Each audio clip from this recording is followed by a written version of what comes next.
Meus irmãos, quero convidá-los a abrir a palavra do Senhor no livro dos Atos dos Apóstolos, capítulo de número 17, amém?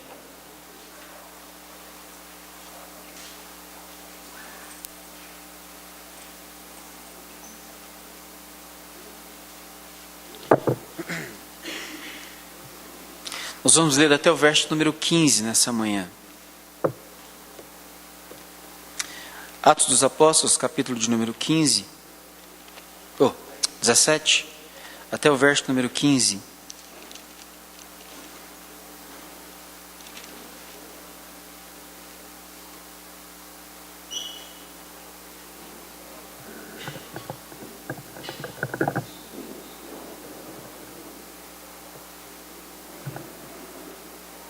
Bem, todos encontraram? Tendo passado por Anfípolis e Apolônia, chegaram a Tessalônica, onde havia uma sinagoga de judeus. Paulo, segundo seu costume, foi procurá-los e por 3 sábados arrazoou com eles acerca das Escrituras, expondo e demonstrando ter sido necessário que o Cristo padecesse e ressurgisse dentre os mortos. E este, dizia ele, é o Cristo, Jesus, que eu vos anuncio. Alguns deles foram persuadidos e unidos a Paulo e Silas, bem como numerosa multidão de gregos piedosos e muitas distintas mulheres. Os judeus, porém, movidos de inveja, trazendo consigo alguns homens maus dentre a malandragem, ajuntando a turba, alvoroçaram a cidade e, assaltando a casa de Jason, procuravam trazê-los para o meio do povo. Porém, não os encontrando, arrastaram Jason e alguns irmãos perante as autoridades, clamando: esses que têm transtornado o mundo chegaram também aqui, os quais Jason hospedou. Todos esses procedem contra os decretos de César, afirmando ser Jesus outro rei. Tanto a multidão como as autoridades ficaram agitadas ao ouvirem essas palavras. Contudo, soltaram Jason e os mais, após terem recebido deles a fiança estipulada. E logo durante a noite, os irmãos enviaram Paulo e Silas para Bereia. Ali chegados, dirigiram-se à sinagoga dos judeus. Ora, esses de Bereia eram mais nobres que os de Tessalônica, pois receberam a palavra com toda avidez, examinando as Escrituras todos os dias, para ver se as coisas eram de fato assim. Com isso, muitos deles creram, mulheres gregas de alta posição e não poucos homens. Mas logo que os judeus de Tessalônica souberam que a palavra de Deus era anunciada por Paulo também em Bereia, foram lá excitar e perturbar o povo. Então os irmãos promoveram sem detença a partida de Paulo para os lados do mar. Porém Silas e Timóteo continuaram ali. Os responsáveis por Paulo levaram-no até Atenas e regressaram trazendo ordem a Silas e Timóteo para que o mais depressa possível fossem ter com ele. Amém? Vamos orar ao Senhor uma vez mais essa manhã. Senhor, nosso Deus e nosso eterno Pai, nós te adoramos. Bendito seja o teu nome. O Senhor é a grande alegria e o grande prazer da nossa vida. E nós queremos nessa manhã te adorar. Queremos nessa manhã te bendizer e exaltar o teu precioso e eterno nome, porque verdadeiramente só o Senhor é Deus e em tempo algum haverá outro como o Senhor.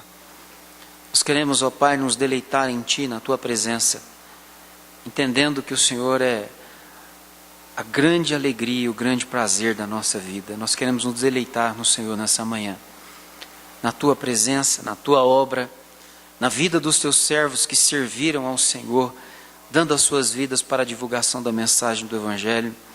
Senhor, que a nossa alma encontre deleite nessa manhã, ao ver o Senhor trabalhando na história para a salvação de pessoas, para a salvação de povos, de lugares. Deus, que a nossa alma se deleite no Senhor de tal maneira que em nós seja despertado o desejo de fazer o mesmo, o desejo de servir ao Senhor, o desejo de dar a nossa vida de alguma maneira para que o Teu reino se expanda sobre a face da terra. Que a nossa alma encontre tamanho prazer no Senhor nessa manhã, que ao sair desse lugar em que nós nos reunimos para Te adorar nessa manhã, Senhor, o nosso coração seja ainda mais tomado de um profundo desejo de ser fiel ao Senhor. de viver a vida na tua presença, verdadeiramente para a tua glória, de ter o nosso coração voltado para o Senhor, rendido ao Senhor, disponível nas tuas mãos para servir ao Senhor e fazer a tua obra. Nós te bendizemos e exaltamos nessa manhã, por Cristo Jesus em nossas vidas e em nome do Senhor Jesus Cristo. Nós te adoramos nessa manhã, ó Pai, em nome de Jesus. Amém. Meus amados irmãos,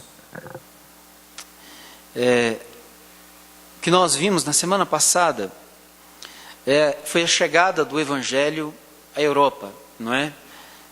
Entrando primeiro na Macedônia, alcançando primeiro a cidade de Filipos. E aqui, o que nós vamos continuar estudando é a expansão do Evangelho exatamente na Europa. Lembrando que Paulo, a princípio, ele queria ir para a Ásia, no princípio da segunda viagem missionária, mas teve o seu caminho barrado pelo Espírito Santo, que não permitiu que eles fossem para a Ásia, dando-nos o claro entendimento de que a obra do Senhor é conduzida pelo Senhor, é conduzida pelo Espírito Santo, e aonde Ele quer que a mensagem do Evangelho seja divulgada. Então aqui, o lugar que o Espírito Santo queria que o Evangelho chegasse primeiro era na Europa. Se nós estudarmos a história, vamos ver que depois da Europa, o Evangelho se alastrou para o mundo. O Espírito Santo tem suas estratégias. Ele sabe o que está fazendo, sabe como está trabalhando. E Ele está trabalhando, acima de tudo, para que o Evangelho se expanda por toda a terra. E aqui é o que nós vamos encontrar. O Evangelho se expandindo primeiro aqui nesse momento na Europa. Primeiro ele chega em Filipos, e agora, depois da retirada da cidade de Filipos, eles vão para a cidade de Tessalônica, viajam mais de 150 quilômetros aproximadamente, até Anfípolis era 53 quilômetros, até a Polônia 43, e até Tessalônica 56 quilômetros, mais de 150 quilômetros. Quando eu fico vendo esses números, para nós hoje 150 quilômetros é ir ali, né? Bem pertinho, é ir ali. 150 quilômetros a gente entra dentro de um carro, daqui 2 horas a gente está lá. Bom, se for no ritmo que eu geralmente viajo, coisa de 1h20, 1h15 a gente está lá. Não é? Ainda bem que a minha esposa não está aqui, né? Mas então, rapidinho, a gente está lá.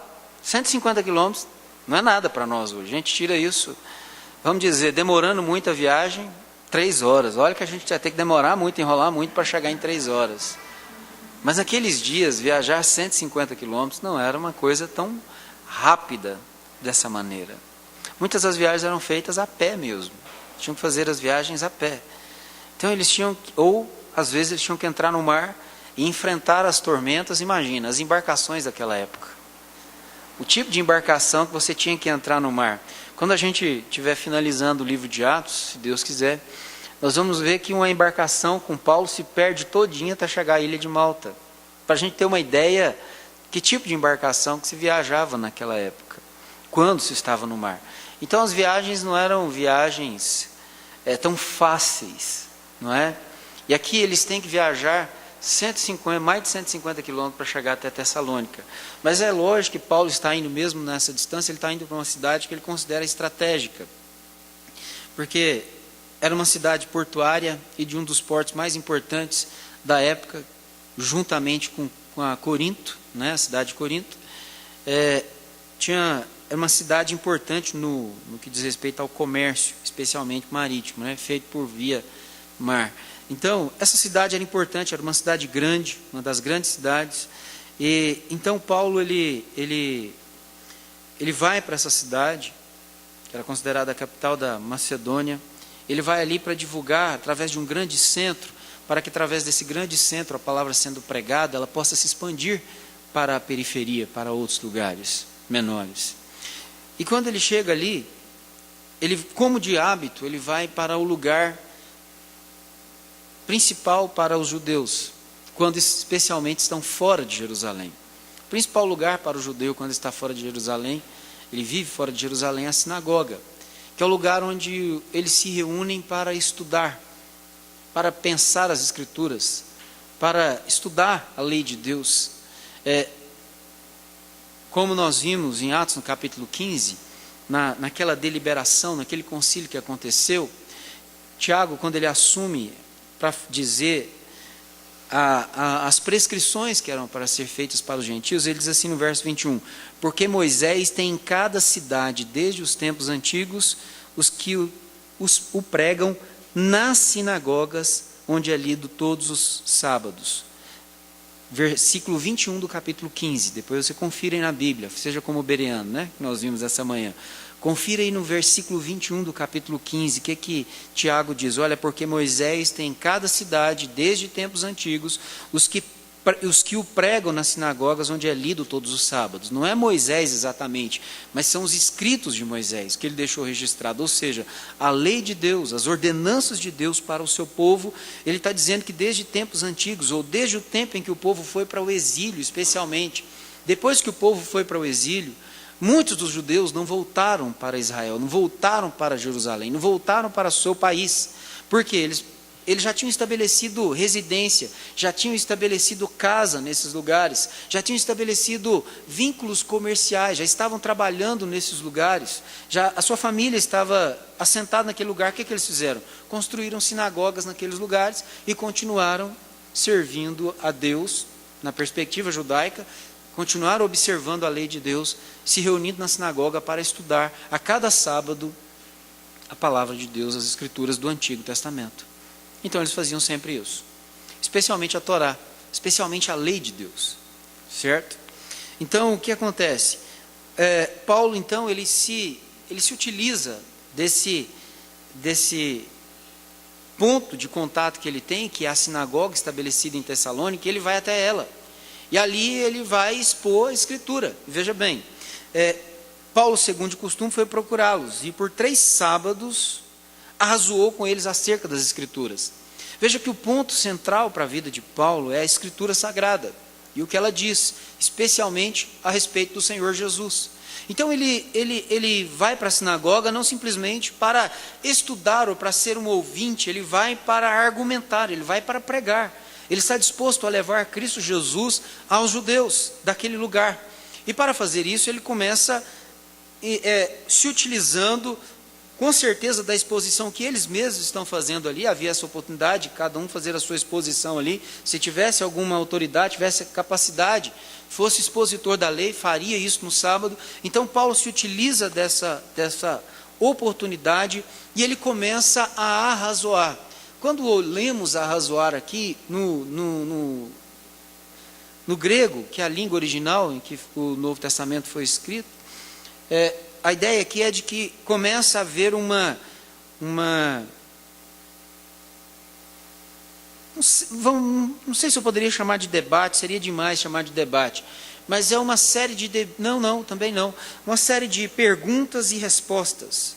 Eles começam a dialogar, eles começam a pensar as Escrituras, e Paulo quer levá-los a pensar a Escritura, especialmente para conduzi-los ao entendimento de que as Escrituras revelam do Antigo Testamento, as Escrituras do Antigo Testamento revelam Cristo Jesus como o Messias Salvador para a vida dos judeus. Mas não só para a vida dos judeus, porque ele não vai até lá para pregar simplesmente para os judeus, que naquela cidade com certeza era a minoria, mas ele quer divulgar a mensagem do Evangelho tanto para os judeus como para os gentios, ou seja, tanto para o povo de Deus, os judeus descendentes de Abraão, como ele quer comunicar a mensagem para os gentios, as pessoas que pertencem a outras nações que não a Israel.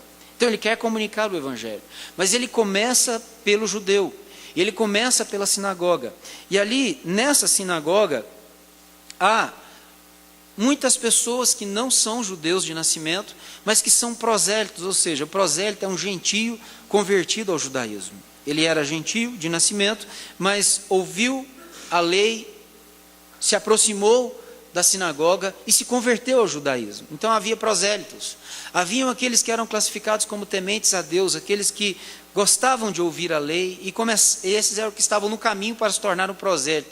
Eles se aproximavam, gostavam da mensagem da Escritura, e eles tinham prazer em estar ali para ouvir e para conhecer e para aprender, e acabavam se aproximando, muitas das vezes se tornando prosélitos. Aí o texto diz que essas pessoas estavam sendo alcançadas por essa mensagem. Mas qual mensagem é essa? Que mensagem é essa? O que esse texto especialmente nos ensina aqui é aquela velha coisa que nós já sabemos. É a mensagem do Evangelho e seu conteúdo. Ou seja, a mensagem que as Escrituras, que Paulo está conversando sobre eles aqui, tem para nós e que deve ser anunciada. Veja bem, e por 3 sábados arrazoou com eles nessa relação aí, perguntas, respostas, e Paulo tentando dialogar com eles. Ele fez o quê? Expondo, isso acerca das Escrituras, né? Expondo, a primeira coisa que Paulo faz é uma exposição. Ele expõe, mas ele expõe de uma maneira, vamos dizer, dinâmica, porque ele procura não só falar, ele procura também demonstrar.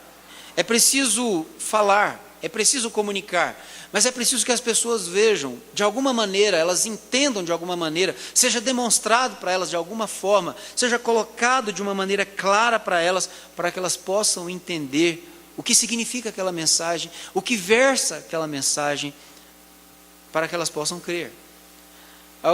Por isso que é difícil.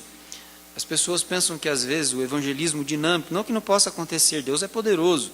Às vezes numa mensagem só uma pessoa pode se converter, mas é mais difícil. O mais normal é que as pessoas ouçam e entendam, compreendam aquilo que está sendo ensinado para elas. Seria muito fácil eu chegar numa pessoa e dizer: você é pecador, você precisa de Jesus, se você se arrepender dos seus pecados, entregar a sua vida para Jesus, pronto, você vai ser salvo. Muito bom, é a mensagem do Evangelho. Mas, dito dessa maneira, será que é tão fácil assim para uma pessoa compreender? É tão fácil assim para uma pessoa entender? Claro que não. É preciso de diálogo, é preciso de conversa, é preciso de paciência, é preciso de tempo. Veja que Paulo aqui, ele vai 3 sábados. Essa igreja aqui é uma igreja completamente distinta, que ela nasce num tempo recorde.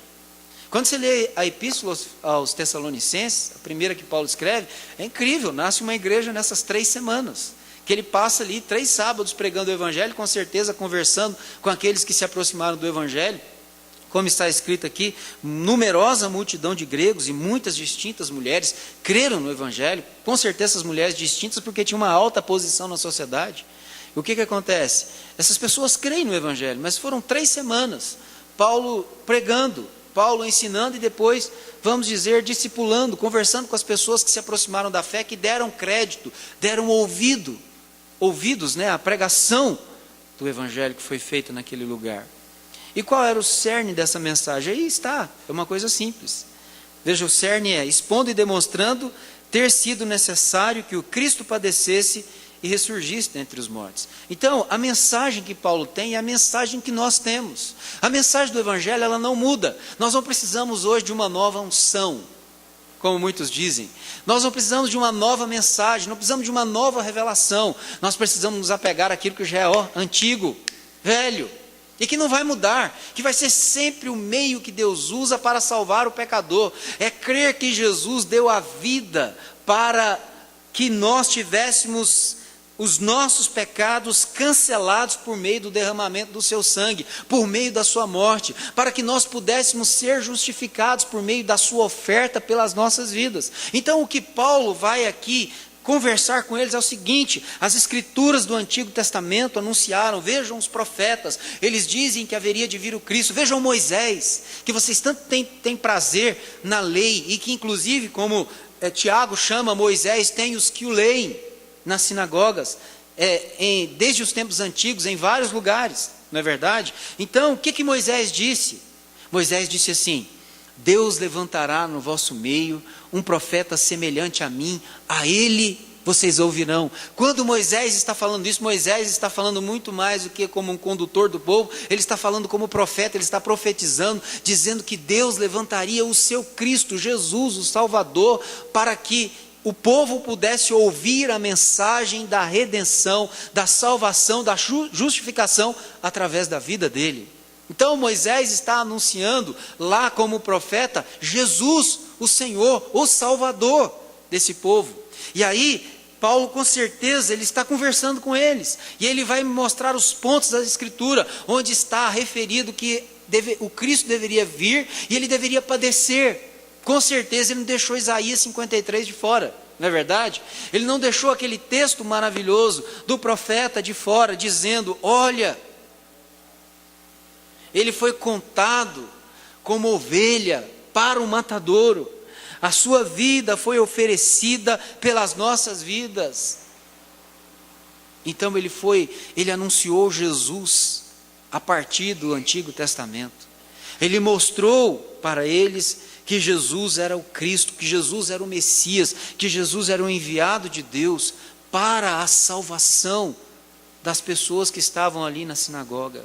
As pessoas que estavam ali ouvindo por 3 sábados a mensagem do Evangelho.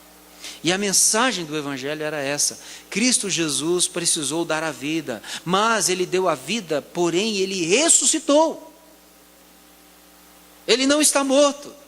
Ele não deu a vida e pronto, Ele morreu, agora vocês vão viver a vida. Não, Ele morreu, mas Ele ressuscitou. E com certeza Ele está emendando para eles: se vocês crerem nele, vocês também morrerão, mas vocês ressurgirão com Ele. Vocês podem ter nele a esperança da vida eterna para vocês. E com certeza ele falou sobre o futuro glorioso. E o futuro glorioso é o quê? Ele é o Rei dos Reis, Ele é o Senhor dos Senhores. E um dia Ele virá e estabelecerá o seu reino eternamente. Um dia Ele virá e estabelecerá o seu reino eternamente. Por que eu estou enfatizando isso? Porque a acusação que vai pesar contra eles aqui, ou contra Paulo, é exatamente essa: que Paulo anuncia um outro rei que não o imperador romano, que não César. Que não era César. O imperador, nós bem sabemos, quem já estudou aí na escola viu quem era o imperador em Roma. Ele era um deus. E muitos deles requeriam a adoração como tal, como se ele fosse um deus. Construíam imagens de si mesmo. Queriam que as pessoas o adorassem, o reverenciassem. E era isso que acontecia na antiga Roma. Uma reverência absurda ao imperador. Uma veneração, uma adoração, a figura humana divinizada. Então, aqui, quando se anuncia um outro rei, um rei que virá, estabelecerá o seu reino, o que se imagina? Olha, está se formando um exército por aí. Tem um exército se formando aí, e algumas fileiras dele vão ser organizadas. Daqui a pouco nós vamos ter, e especialmente naquele tempo.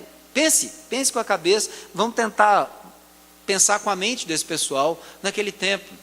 Veja bem, nós estamos agora vivendo no Império Romano, mas antes do Império Romano nós tivemos 3 impérios pelo menos, que a gente chama de império, mas nós tivemos vários governos, vários reis que passaram sobre a face da terra, mas 4 impérios se destacaram. Esse, nesse momento, um deles, o Império Romano. Mas nós tivemos o Império Babilônico, que está escrito na Bíblia, através da figura de Nabucodonosor. Tivemos o Império dos Medos e Persas, Dario, Ciro, que nós vimos na Bíblia. Não temos na Bíblia período de Alexandre o Grande, não é verdade? Mas tivemos o Império Grego também, que se dissolveu depois, muito rapidamente, né? A expansão foi rápida e a dissolução rápida também, mas que deixou uma herança para o mundo até hoje. A filosofia, a cultura clássica grega, muita coisa. Mas foi um império.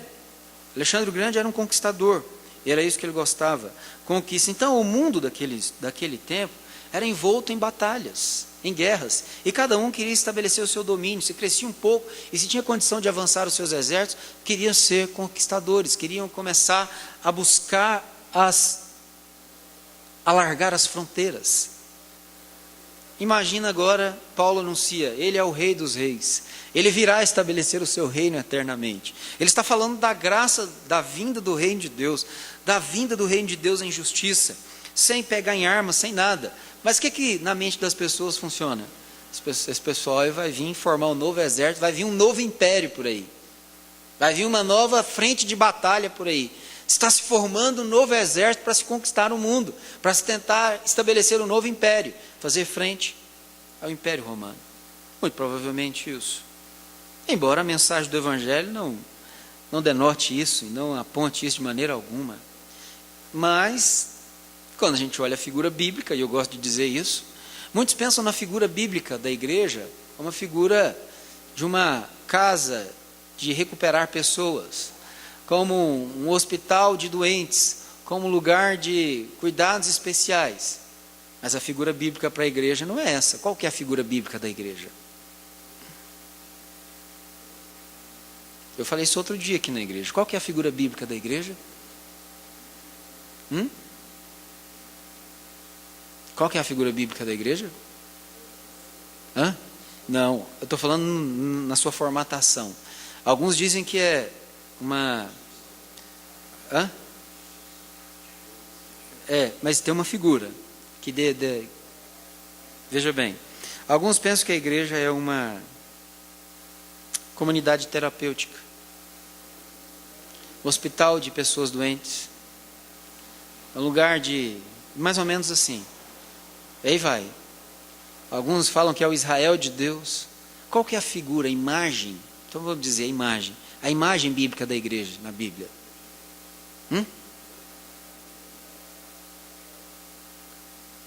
Mas tem uma imagem mais forte, vamos dizer. A imagem é o exército. Um exército. Vai. Quando a gente lê lá Efésios, o que está dizendo para nós? Tomai toda o quê? A armadura de Deus. Quem tem que tomar armadura? Se você tem que tomar armadura, porque você faz parte de quê? A imagem bíblica da igreja é a imagem de um exército. Um exército é regimentado para a batalha. Todo reino tem seu exército. Só que as armas da nossa milícia não são carnais, mas sim espirituais e poderosas em Deus para destruir fortalezas, para destruir exércitos, para destruir todo o poder que se levante contra o conhecimento de Cristo. Mas nós somos o exército.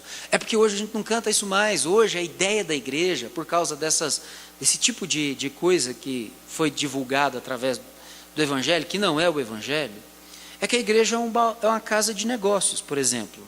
É um Wall Street da vida, é uma bolsa de valores de São Paulo, uma Bovespa, porque a gente vem e faz as nossas aplicações, né, para esperar o retorno, não é? Bolsa não é lugar da gente fazer investimento e esperar o retorno, não é? Bolsa de valores, não é isso? A igreja hoje transformou numa bolsa de valores, em que a gente vai lá, faz a nossa aplicação e já está esperando o retorno. Ou a igreja é um hospital, onde a gente está lá para curar enfermo. A gente está aqui para ficar orando para que enfermos sejam curados e grandes milagres aconteçam. Deus abençoa e prospera a nossa vida, é verdade. Deus cura. Mas a igreja funciona para negociar e as pessoas prosperarem, e funciona para as pessoas serem curadas? Para que a igreja funciona? Para servir o Senhor no seu exército.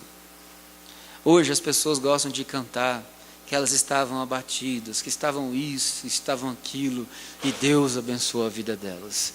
Hoje as pessoas gostam de cantar que Deus vai te dar vitória, que Deus vai te abençoar, vai te fortalecer, que você vai ver um milagre acontecer, que você vai ver isso acontecer. Quando a imagem bíblica de louvor é outra.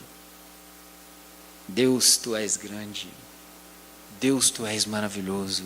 O Senhor é o Deus do impossível. O Senhor pode todas as coisas. É como nós cantamos, Cristo move as montanhas e tem poder para salvar, tem poder para redimir, tem poder para restaurar, tem poder para fazer novas todas as coisas, sim. Mas Ele é poderoso, Ele é grande, Ele é maravilhoso. Lembra aquele cântico que nós cantávamos antigamente, antigo? Eu gosto de mencionar isso quando eu falo sobre isso. Pelo Senhor marchamos sim, o seu exército poderoso é. Não é verdade? A imagem bíblica do crente é de um soldado. O que Paulo fala para Timóteo quando ele está passando o momento mais difícil da vida? Todo soldado, aquele que se dispõe para a batalha do Senhor. A imagem bíblica da igreja reunida no Apocalipse é a imagem de quê? De quê? De um exército. Não é verdade? É isso que nós encontramos. E Paulo aqui está anunciando o evangelho como um valente soldado, um valente guerreiro desse exército.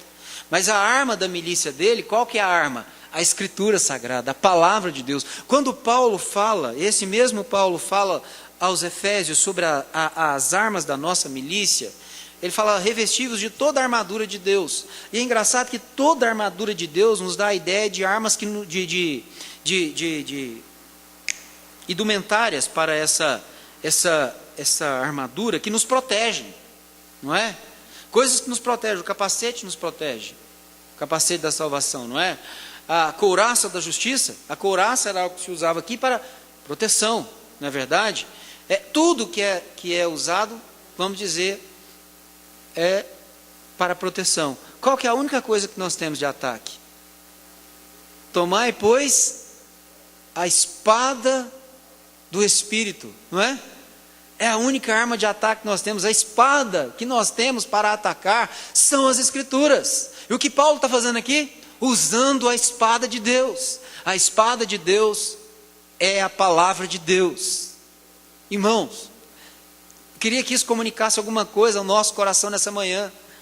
E que nos fizesse mais do que vencedores, como nós já de fato somos em Cristo Jesus, mas que nos desse consciência disso. Que nós não temos que nos arrefecer, não temos que nos diminuir, não temos que baixar a guarda diante das dificuldades, das aflições, das mazelas da vida. O que nós temos que fazer é empunhar a espada do Espírito, que é a palavra de Deus, que é com ela que nós podemos vencer as batalhas que nós lutamos para a glória do Senhor. Simples assim, não precisa ficar fazendo campanha, não precisa ficar motivando as pessoas à prosperidade, à cura, a isso, aquilo, não. É só empunhar a palavra de Deus. É só tomar a palavra de Deus, que é a nossa arma de ataque, que é aquilo que nós temos para atacar o mal, para resistir ao mal. O que o Senhor Jesus fez no momento que ele estava quebrantado? Imagina 40 dias jejuando, 40 dias ali enfraquecido no corpo, enfraquecido fisicamente, e vem ainda o diabo para tentá-lo naquilo que é mais pungente, mais necessário para ele naquela hora. E o que ele se utiliza para vencer o mal naquela hora? A palavra de Deus. Isso tem que comunicar alguma coisa à nossa vida. É preciso que entendamos que o que temos para vencer são as Escrituras. Eu olho para esse texto, que fica em realce para mim é a atitude para com as Escrituras que cada uma desses povos aqui, os de Tessalônica e os de Bereia tem. Os de Tessalônica, quando recebem a palavra de Deus, logo se levanta uma turba ali invejosa, porque Cristo Jesus foi anunciado, porque a palavra de Deus foi pregada. E o que acontece? Algumas pessoas agora não precisam mais ir à sinagoga, eles vão se reunir agora como igreja do Senhor Jesus, agora eles vão ser estabelecidos como igreja de Jesus, agora eles não são mais as pessoas tementes a Deus da sinagoga, mas eles são o corpo vivo de Jesus sobre a face da terra. Eles não são nominais, mas acima de tudo são verdadeiros crentes no Senhor Jesus. E a conversão, e veja bem, o texto ressalta bem, alguns deles foram persuadidos e unidos a Paulo e Silas, ou seja, alguns dos judeus. Alguns dos judeus creram nessa mensagem central do Evangelho, que Cristo Jesus morreu, mas Ele ressuscitou. Então, esse anúncio, ou seja, e esse dizia, Ele é o Cristo Jesus que eu vos anuncio. Então, o cerne da minha mensagem, o que eu tenho para comunicar para vocês, basicamente, centralmente, é Cristo Jesus. E muitos dos judeus creram, da sinagoga. E não só muitos dos judeus, mas muitos o quê? Numerosa multidão de gregos piedosos, ou seja, que estavam ali, pessoas que estavam ali, que estavam no meio, mas creram, sendo gregos ou sendo gentios, creram também. E muitas distintas mulheres creram também. Nasceu uma grande igreja ali. Muitas pessoas creram na pregação de Paulo, nessa mensagem que se centraliza no Senhor Jesus, na exposição de quem Ele é, na demonstração do seu poder para salvar, para redimir o pecador. Olha, meus irmãos, e é essa centralidade da mensagem que vai produzir os resultados. Por quê? Porque não é dizer que Jesus é bom e pode fazer tal coisa. Olha, eu já disse isso algumas vezes aqui, essa é a maneira mais frágil de se comunicar o Evangelho, um Jesus que abençoa, um Jesus que faz coisas, um Jesus que cura, um Jesus que liberta. Não, o Jesus da mensagem, o Jesus do Evangelho, o Jesus do Antigo Testamento é aquele que vem para resolver o principal problema da alma do homem, que é o pecado. É dar palha para as pessoas dizer que Jesus cura e esperar que com isso elas conheçam Ele como seu Salvador. É um engano isso, porque muitas pessoas estiveram com Jesus pessoalmente, e muitas pessoas foram pessoalmente curadas por Jesus e não creram nele. Foram curadas por Ele, e não creram nele, e não o adoraram, e não se prostraram aos seus pés. Significa que essa não é a mensagem, ou o cerne da mensagem. O cerne da mensagem é: Ele deu a vida, Ele morreu e Ele ressuscitou. Para quê? Para se tornar o nosso Redentor, para se tornar o nosso justificador, para que nós pudéssemos nele ter a libertação dos nossos pecados. Para que pudéssemos ter nele a libertação dos nossos pecados, a libertação do domínio do pecado sobre a nossa vida. Entendem isso?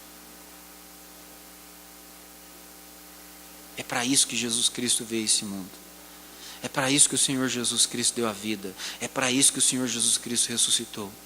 E é isso que move o coração dos homens contra a vida do apóstolo Paulo. É essa a mensagem. E os seus frutos produzidos produz inveja, produz aversão. Aqui, a pregação das Escrituras produzem retaliação. Aqui, a pregação das Escrituras produzem inveja. Que negócio esquisito esse. Eu dizer que nessa manhã que a pregação da Escritura pode produzir inveja. Quando na verdade a pregação da Escritura não vem para isso, ela vem para produzir libertação, transformação, mudança, bênção para a vida do homem. Mas mesmo a Escritura, ela produz essa libertação, essa salvação, essa mudança, mas ela também produz o quê? Essa inveja. E aqui eles começam a fazer oposição à pregação. Veja bem, os judeus, porém, movidos de inveja. Movidos de inveja. Sabe o que acontece? Eles têm o povo todas as semanas ali na sinagoga, todos os sábados. E quando, por causa disso, Deus envia o missionário ali, o pregador do evangelho ali, para mostrar para eles que aquilo que eles estão, tudo aquilo que eles têm ouvido ali semana após semana, sábado após sábado, se cumpre aqui, ó. Imagina, coisa boa. Imagina, você está ouvindo, mas você não ouviu tudo. Você está ouvindo, mas você ainda não pode ter o entendimento claro, porque você não compreendeu o que significa. É mais ou menos como o eunuco, no capítulo 8. E Filipe chega a ele e diz: você está compreendendo o que você está lendo? Como? Eu posso compreender se alguém me explicar. O profeta está falando dele ou está falando de outro? O que acontece? É isso que há no coração dos homens. O que há no coração daquele eunuco é o que há no coração dos homens que estão ouvindo na sinagoga a cada semana. Eles não sabem. Precisa de alguém que lhe explique. Paulo chega para explicar o que eles estão ouvindo a cada semana. Se cumpre aqui, ó, Jesus. Aponta para esse aqui, ó, Jesus. Significa que isso aí, ó, aponta para Jesus, demonstra Jesus, explica Jesus. Jesus é o cumprimento de tudo isso. Bom, você está ouvindo a cada semana, de repente você ouve que aquilo ali, que Jesus é o cumprimento de tudo aquilo ali, a sua alma se alegra em ouvir a boa nova. A sua alma se alegra em ouvir, e a alma de muitos se alegram ao ouvir essa boa nova, essa preciosa mensagem. Mas ao mesmo tempo que essa boa nova, essa mensagem alegra o coração de muitos, causa a revolta de muitos que agora entendem que estão perdendo os seus fiéis devotos que estão ali a cada semana. Porque agora eles não precisam mais frequentar a sinagoga para ficar ouvindo um ensino que é incompleto, que não tem ainda o seu cumprimento. Não, eles ouviram agora a respeito daquilo que significa tudo aquilo que eles têm aprendido até então. Eles creem no Senhor Jesus. Eles creem na consumação da mensagem. Jesus é a consumação da mensagem do Evangelho. Jesus, quando disse assim na cruz, está consumado, o que ele quis dizer? Eu já disse uma vez aqui na igreja, o plano redentor de Deus está consumado. É o que Jesus quis dizer. O plano de Deus para a redenção do homem, para a salvação do homem, para a justificação do homem, para transformar ele numa nova criatura, está consumado. Não tem nada mais para acontecer no que diz respeito à salvação do homem. A única coisa que precisa agora é o quê? A divulgação dessa mensagem. Então, digamos que as pessoas na sinagoga têm até aquele ponto a mensagem, mas eles não ouviram ainda o está consumado. Eles ainda não receberam a consumação de tudo aquilo que eles têm ouvido semanalmente na presença de Deus. Mas quando Paulo chega naquele lugar, o que eles ouvem é, está consumado. Ou seja, Jesus é a consumação de tudo aquilo que vocês têm ouvido até hoje, de tudo aquilo que tem sido pregado até hoje. O cumprimento é Jesus, se cumpre em Jesus, se realiza plenamente nele. E agora eles ouvindo essa mensagem, não precisam mais ficar ouvindo o que está incompleto. Eles têm a mensagem completa. Eles têm a coisa como de fato é. Na sua plenitude. Eles têm Cristo Jesus, que é a consumação do plano redentor de Deus, que é a consumação das Escrituras do Antigo Testamento. Então agora, eles não precisam mais fazer parte da sinagoga, porque agora eles fazem parte da igreja do Senhor Jesus Cristo. Agora eles não precisam mais fazer parte de qualquer movimento, porque agora eles são membros da igreja do Senhor Jesus Cristo. Agora são inseridos no corpo do Senhor. Agora vivem para a glória de Deus. E isso causa inveja. Isso causa inveja. E é impressionante. Os judeus que se têm como tão puros, que buscam uma pureza, uma obediência à lei, crendo que nessa obediência tem o favor de Deus para as suas vidas. Agora, para fazer oposição, se aliam, se unem a homens sem caráter. Tem uma tradução da Bíblia que diz que, aqui na versão revista atualizada, diz homens maus dentre a malandragem. Uma outra versão que eu estava lendo, homens vadios, sem caráter, sem Deus, sem temor, sem postura. Os judeus aqui se aliam a esses homens. E eu acho interessante essa união que acontece contra Jesus. Contra Jesus, os piores inimigos, as pessoas que menos se dão, se unem. As pessoas que menos se relacionam, mas se for contra Jesus, elas se ajuntam, se tornam um contra Ele. Como bem diz o Salmo 2, dizendo especialmente do tempo de Jesus, se reuniram, porque os povos imaginam coisas vãs, se reuniram nessa cidade contra o teu santo servo Jesus. Está se repetindo aqui, se reuniram de novo aqui, nessa cidade de Tessalônica, contra o teu santo servo Jesus. De novo se reúnem contra Jesus. E o que acontece? Jason, alguns pensam que ele era parente de Paulo. Uma coisa era certa, ele era o hospedeiro dele, estava hospedando ele. Eles, veja bem, ajuntam, assaltam a casa de Jason. Malandro não vai fazer outra coisa, né? E procuravam o quê? Trazê-los para o meio do povo. Porém não encontraram os apóstolos ou os missionários, não encontraram Paulo. Arrastaram então Jason e alguns irmãos perante as autoridades, alguns daqueles que creram. Então veja que o evangelho nasce no meio da perseguição já. Ele nasce e logo se levanta a perseguição. Então esses que têm transtornado o mundo chegaram também aqui. Então essa igreja é gerada em meio a sofrimento, em meio à adversidade, em meio à perseguição. E veja que isso é um teste muito grande para a fé dessa igreja.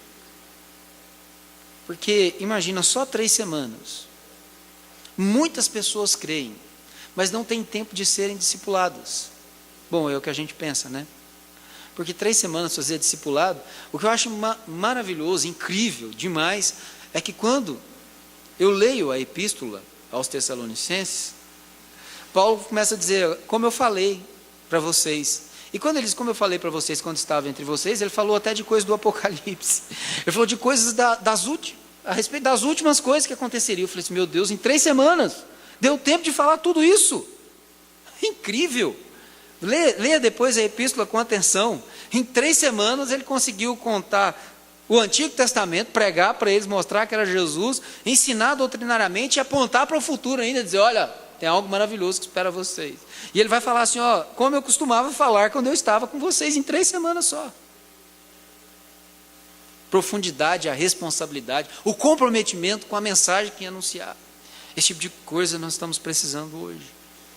Comprometimento com aquilo que nós cremos. Comprometimento, olha, eu aprendi isso na minha vida, muito novo, e eu dou graças a Deus pela vida do meu pai. Meu pai nunca estudou num seminário, mas eu vi muitas vezes meu pai, quando ele era chamado para pregar, como ele considerava aquilo com responsabilidade.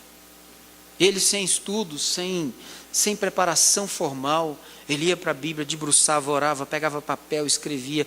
Naquela época do meu pai era máquina de datilografar, tem muitos nem sabem mais o que é isso. Mas ele ia para uma máquina de datilografia, ele ia datilografar os textos que ele ia pregar. Ele levava aquilo com muita responsabilidade, então eu aprendi assim. Dou graças a Deus pela vida do meu pai, olhando para ele. Eu sei que cada vez que a gente vai pregar, a gente precisa de uma grande responsabilidade. A gente precisa entender que a gente está falando a vida das pessoas a respeito daquilo que é mais importante para elas, a respeito de Deus, a respeito das suas almas, a respeito do destino eterno dos santos, daqueles que creem no Senhor Jesus. E Paulo tem esse tipo de responsabilidade, esse tipo de comprometimento. Ele não pode comparecer diante das pessoas sem ter o que falar. Ele não pode comparecer diante das pessoas sem ter conteúdo para edificar a vida daquelas pessoas, para salvar a vida daquelas pessoas. Algumas pessoas querem, eu queria ser usado por Deus, eu queria pregar, eu queria falar, mas não querem se dedicar a conhecer para poder ter o que falar. Eu não consigo falar, mas é claro que não consegue falar. Não consegue falar porque não consegue estudar, não consegue ler, não consegue dedicar tempo ao conhecimento de Deus, através das Escrituras. Porque toda vez que nós fazemos isso com responsabilidade, com comprometimento, nós experimentamos um fluir de Deus através da nossa vida.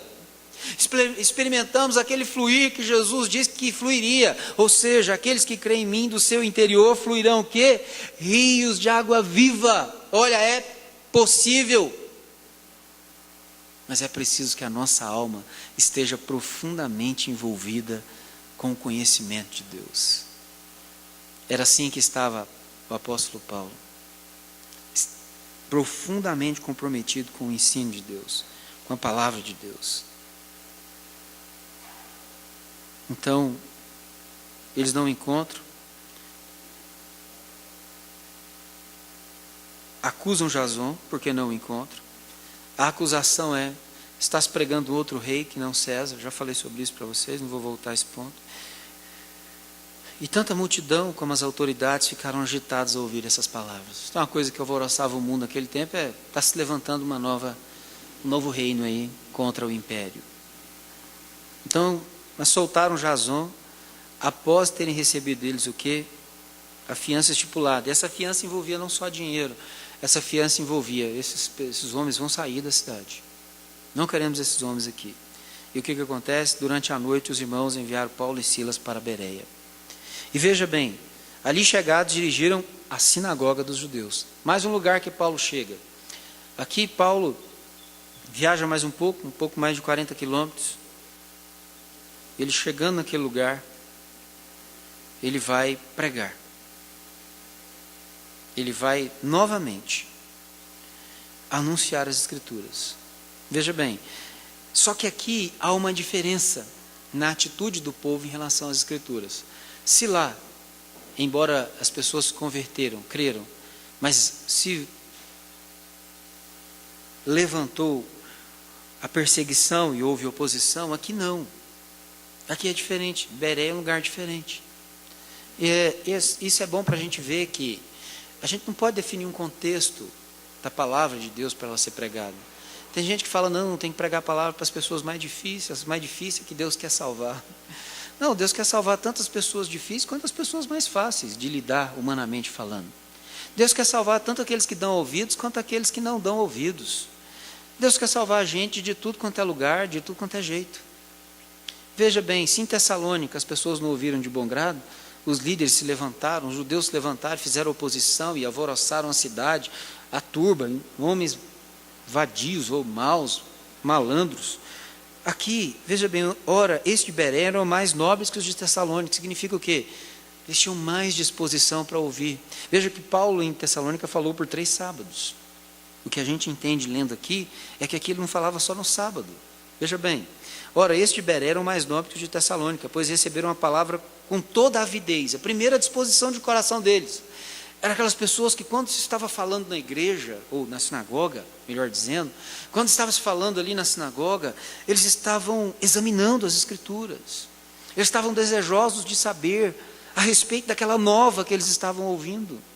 Eu imagino que o método aqui foi mais ou menos o mesmo. Paulo começa a dialogar com eles para explicar para eles que o Antigo Testamento falava e apontava para o Senhor Jesus e que ele era a consumação, da mesma maneira que ele havia dado a vida e ressuscitado pelas suas vidas para salvar eles. Ele estava divulgando a mensagem do Evangelho, divulgando Cristo Jesus, o Salvador para eles. Só que esses estavam examinando, à medida que provavelmente Paulo mostrava um texto do Antigo Testamento, ele falou, vamos ver lá, vamos entender, vamos pensar esse texto aqui, para conferir se era aquilo mesmo. Coisa que nós também devemos fazer, quando ouvimos a palavra de Deus. Deveríamos ir para a palavra de Deus, deveríamos ler a palavra de Deus, deveríamos conferir a palavra de Deus, para ver se é isso mesmo, que nós estamos ouvindo. Para que nós não sejamos apenas ouvintes passivos da palavra de Deus, mas pessoas comprometidas com a mensagem que temos recebido, para que nós possamos ter convicção, fé, certeza de que aquilo que estamos ouvindo é nada mais, nada menos do que a preciosa palavra de Deus, que é a única coisa que tem poder para sustentar a nossa vida, fortalecer a nossa vida, dispor a nossa vida para a glória dele. Então eles recebem com toda avidez, no coração deles há ânimo, há disposição para estudar, para aprender.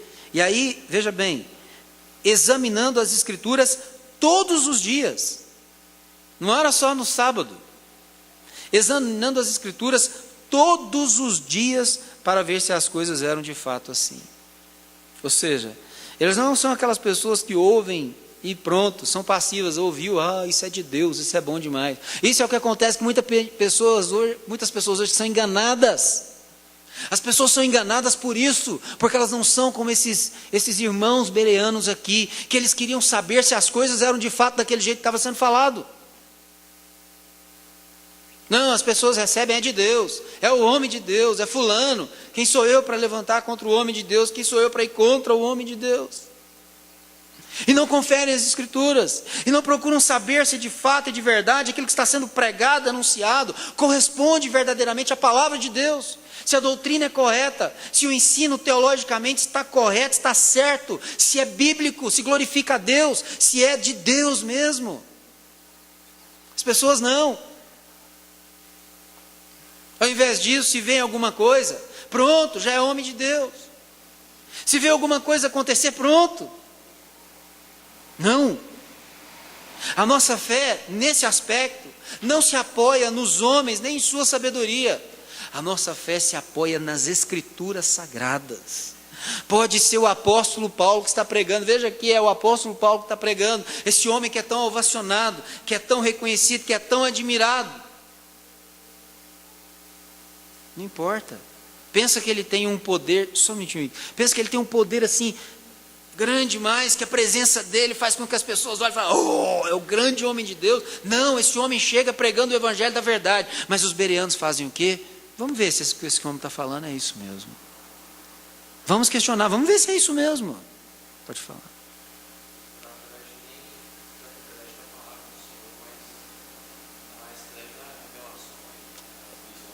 Exatamente. E isso atrelado à pessoa, porque a pessoa é uma bênção. Esse irmão é muito usado. Esse irmão é de Deus.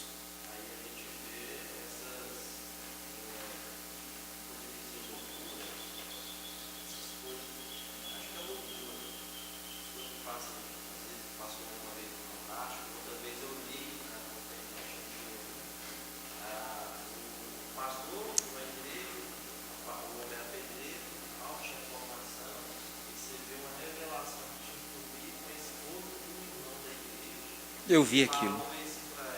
Eu vi o vídeo.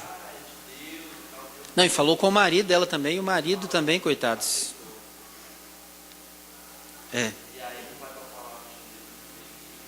Fere os princípios completamente.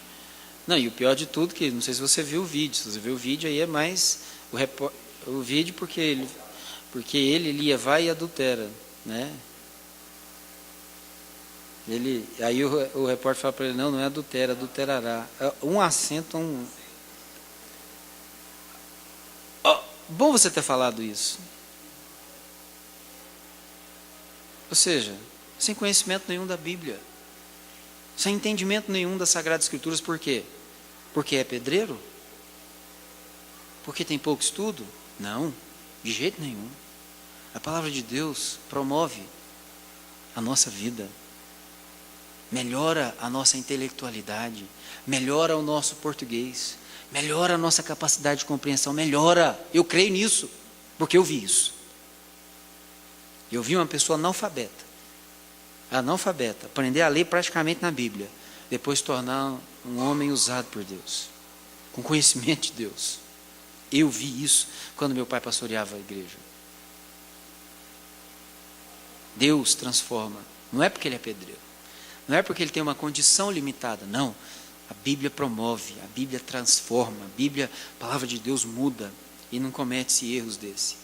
São pessoas que não se dispõem a conhecimento, não se dispõem a aprender para poder falar aos homens a verdade de Deus. E aqui o que nós aprendemos com exemplo, obrigado.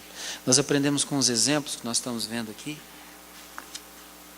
é a disposição de conhecer, é a disposição de aprender, de crescer no conhecimento de Deus, de conferir, de ler, de estudar. É isso mesmo. E aqui não está dizendo que era uma liderança, que eram homens especiais. Não, a igreja que está nascendo, as pessoas reunidas na sinagoga, elas têm vontade de saber, elas têm vontade de conhecer, elas têm vontade de entender melhor. Irmãos, mais profundo desejo em nosso coração de conhecer mais a Deus, de conhecer mais as Escrituras, de entender melhor os textos, de saber, porque há disposição no nosso coração para ver muitas coisas, há disposição no nosso coração para passar às vezes horas na frente da televisão. Não vou dizer nem a respeito dos programas que vemos, mas ali nós estamos dispostos a passar horas e horas e horas recebendo informação inútil, informação que não vão te levar a lugar nenhum, informação que não vão te fazer crescer como pessoa, como ser humano. Muito pelo contrário, se a gente julgar pelo que nós temos visto hoje, coisas que vão na verdade tentar deturpar muita coisa boa que existe dentro de você, que Deus plantou lá com dificuldade através dessa escritura, a palavra, e que aquilo que você vai colocar os seus olhos na televisão e vai passar horas lá na frente, vai tentar deturpar tudo aquilo que a palavra tem feito para limpar a sua vida, para transformar a sua vida, para transformar você num novo ser, numa pessoa que se refaz para o pleno conhecimento de Deus em Cristo. Mas não queremos conhecer, às vezes, não queremos examinar. Esses aqui queriam. Eles queriam ver se as coisas eram como estavam sendo pregadas. E o que acontece? Muitos deles creem. Mais uma vez, o Evangelho produz seus resultados. Mulheres gregas de alta posição e não poucos homens. Muita gente crê. E nesse lugar não se levanta oposição. Do lugar mesmo, não. O que acontece é que os de Tessalônica, ouvindo que lá também o Evangelho estava florescendo, estava produzindo, trazem de lá a oposição e incitam alguns ali né, ou como está no texto aqui, excitam alguns ali, perturbam eles, para que se levante a oposição. E aqui os de Bereia são mais espertos, eles não deixam a coisa tomar proporções maiores. Ele já, parece que a igreja aqui já nasce um pouquinho mais consistente, porque eles já mandam os irmãos,